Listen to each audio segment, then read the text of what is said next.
श्रीनाथ जी में एक भक्ता आई।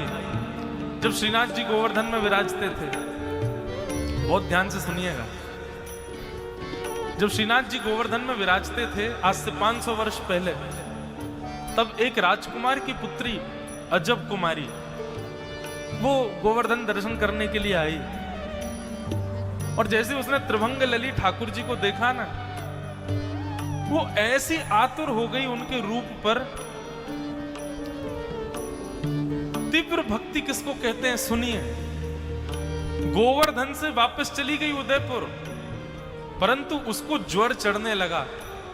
और जब ज्वर चढ़ता था वैद्य आते थे, वैद्य आकर के औषधि देते थे, लेकिन वो औषधि कोई काम नहीं कर पाती थी। हर प्रकार की औषधि से भी वो निवृत्त नहीं हो पा रही थी। उसके माता पिता बड़े परेशान। एक दिन अजब कुमारी ने अपने पिताजी से कहा, पिताजी मैं एक बात कहूं आपसे। बोले हाँ। मुझे जो रोग हुआ है ना, उस रोग को कोई वैद्य ठीक नहीं कर पाएगा। उसका एक ही वैद्य है। कौन? हम कुछ दिन पहले परिवार सहित वृंदावन गए थे। वहां गोवर्धन में हमने श्रीनाथ जी के दर्शन किए थे, गिरिराज जी के दर्शन किए थे। बोले हाँ, वही है वैद्य। जब तक मुझे उनका पुनर्दर्शन नहीं होगा तब तक पिताजी मेरा ये ताप संताप विरह दूर नहीं हो पाएगा। एक राजा की पुत्री है अजब कुमारी। राजा ने कहा, देख मैं तुझे वापस भेज तो दूंगा, लेकिन अगर तेरे मन में ये भाव है कि तू सदा सर्वदा के लिए वहां रुके तो ये संभव नहीं हो पाएगा। ठीक है, तू कुछ दिन के लिए चली जा, पर कुछ दिन में वापस आ जाना। बोले वापस आके पिताजी फिर बीमार हो गई तो? बोले फिर कुछ दिन बाद फिर भेज दूंगा, लेकिन तुझे हमेशा के लिए नहीं छोड़ सकता। अजब कुमारी जाती, कुछ दिन रहती, कुछ दिन बाद जैसे ही वृंदावन की सीमा से बाहर निकलती उसको बुखार आ जाता। और वास्तविक बुखार होता था, वो ऐसा नहीं कोई नाटक करती हो, उसको सच में उसका पूरा शरीर तपने लग जाता था, होठ फटने लग जाते थे, नेत्र लाल पड़ जाते थे। इतनी विरह व्याकुल होती थी ठाकुर जी के लिए। अपने पिता से जाके कहा, पिताजी ऐसे तो मेरी मृत्यु हो जाएगी। बोले मैं कुछ नहीं जानता, तुम जाओगी लेकिन वापस आओगी।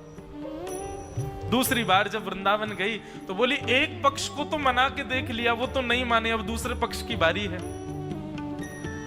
श्रीनाथ जी के सामने बैठी है। बोले पिताजी तो नहीं मान रहे मुझे आपके पास छोड़ने के लिए, लेकिन आप तो भक्तवत्सल हो ना, आप तो भक्त पर अनुग्रह करते हो ना नाथ।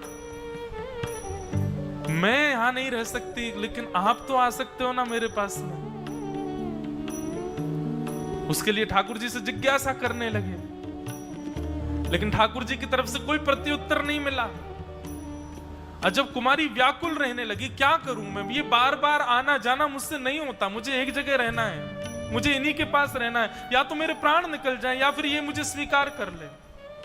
ये तीव्र भक्ति है।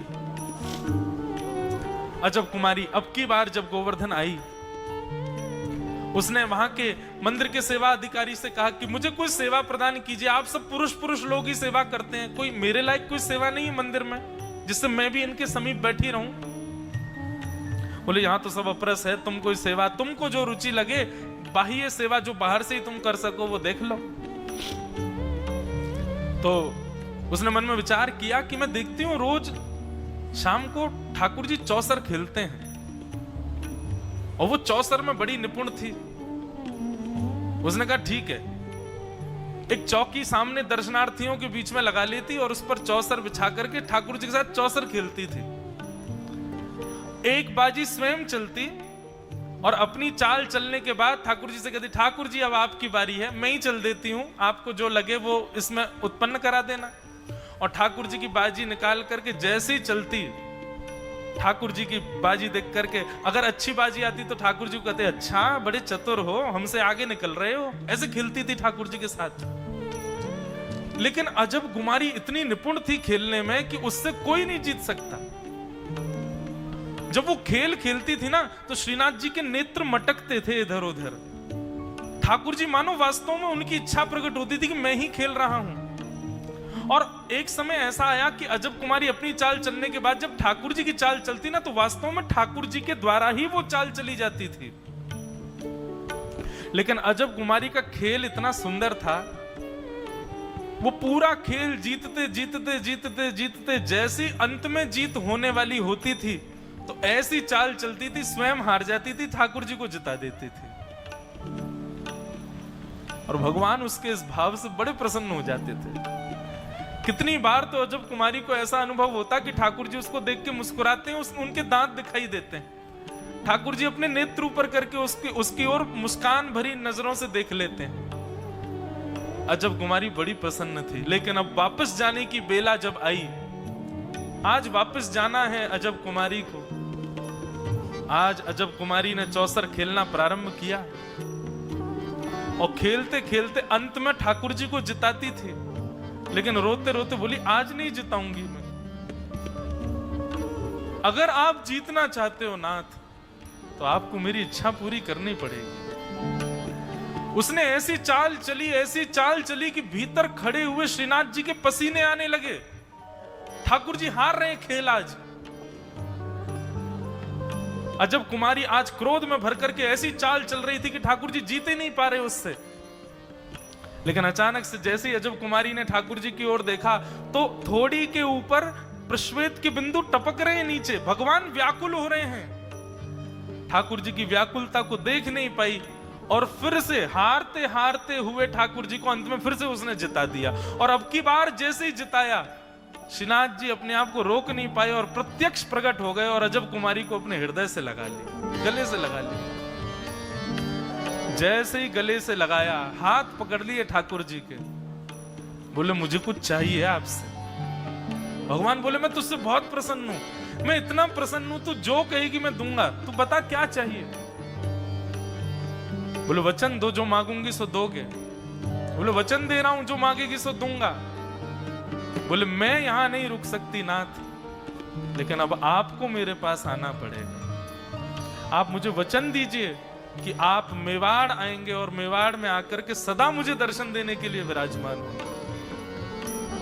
बंधुओं, जिस वृंदावन का कभी त्याग नहीं करते ठाकुर जी, अजब कुमारी के लिए श्रीनाथ जी गोवर्धन से मेवाड़ में जाकर के विराजमान हो गए और आज भी उदयपुर में विराजमान, उदयपुर के पास नाथद्वार में विराजमान। अजब कुमारी के लिए ठाकुर जी विराजमान। यह है तीव्र भक्ति। और तीव्र भक्ति के स्वरूप क्या है मीराबाई गा रही हैं। जब ते तुम बिछुड़े प्रभु मेरे, जब ते तुम बिछुड़े प्रभु मेरे,